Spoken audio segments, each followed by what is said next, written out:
Bakit gano'n ano? Kapag talagang Kristyano ang magkasama, talagang iba yung saya na naiihatid sa atin. Grabe, yung para bang kapag, nakikita mo sila, parang ikaw yung in love, parang ikaw yung nakakaramdam na ikaw si Krishna o ikaw si buong biyahero.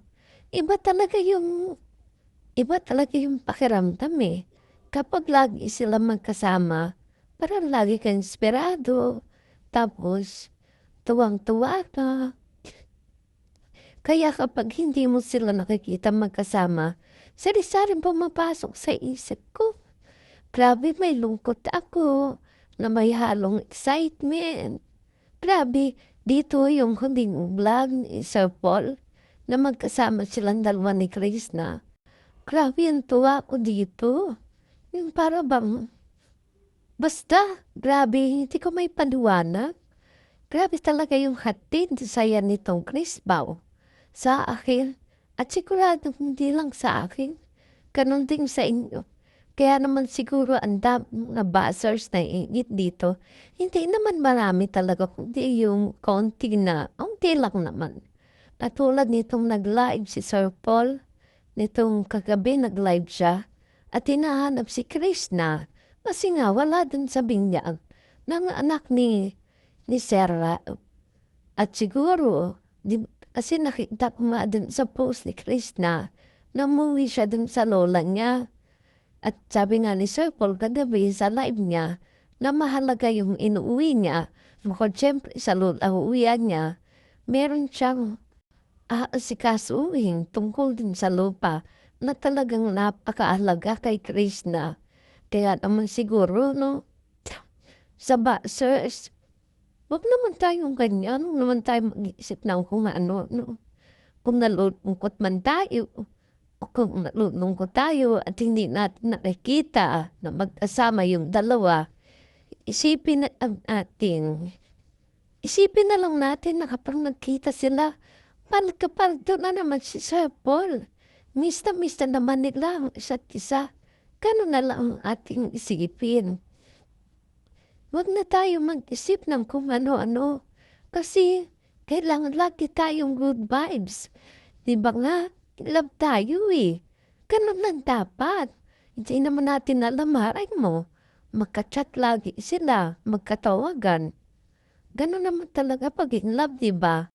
Kaya lang nga, sa isang tagahanga, hindi mahiyaan mag-isip ka ng kakaiba. Pero sa akin, wala ko iniisip na bad. Ang iniisip ko lang at ang mararamdaman ko lungkot. Kasi gusto ko lagi silang magkasama. Yun lang naman ang naiisip ko. Pero yung sa iba, iba na ata. Huwag tayo ganun ano, maging ano lang tayo, maging in love lang tayo.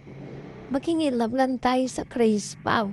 Kita mo naman kung magtingin at ang saya nila sa isa't isa kapag kasama.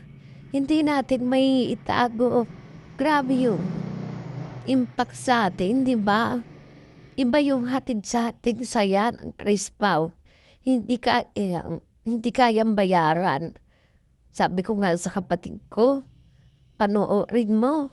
Sabi ko, panoorin mo yung Chris Pao. At ang pinaunood niya na, oh, Diyos ko. Iba rin yung hatid sa kanya. At ngayon nga, sabi niya, gagawin daw niyang parang Netflix yung story nila. O, di ba? Kasi kinikilig din siya. Una pa nga lang daw na napanood niya yung unang yun ni Sir Paul kay Krishna. Sabi niya may hawig na daw talaga yung dalawa. At iba daw talaga yung tingin ni Sir Paul. Mukhang tinamaan na talaga. At totoo naman yun, napansin ko talaga. Iba talaga yung tama ni Sir Paul.